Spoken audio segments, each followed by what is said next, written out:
Good morning, good afternoon, good evening mga ka-greenhand. For today's video ay magkakat na tayo ng ating Syngonium chapense variegated dahil malapit na siyang lumampas sa ating net.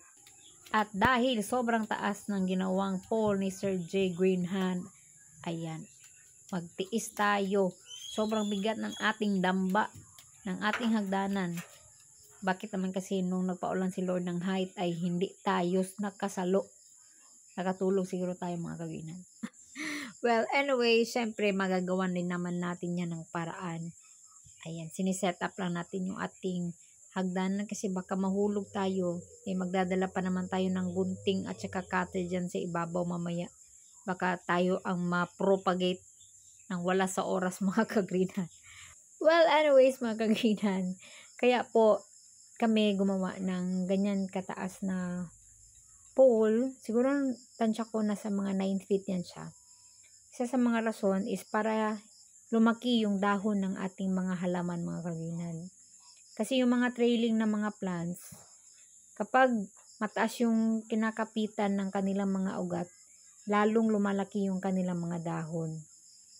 Pansin nyo, yung mga halaman niyo kapag walang nakakapit na pole, nagiging runner sila.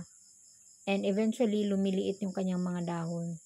Kaya mga kaginan, kung gusto nyo ma-achieve yung ganito kalaki na size na chapense, lagyan nyo po ng mataas na pole yung inyong mga halaman para yun yung kakapitan ng mga ugat para hindi siya maging runner.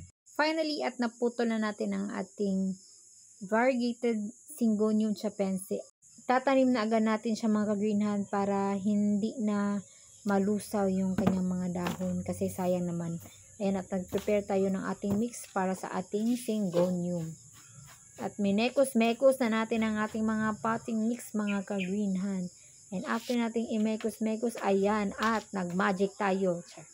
Meron tayong ginawang pot na may kasama ng pole. So, nilagyan lang natin yan ng cable ties para kumapit yung pole.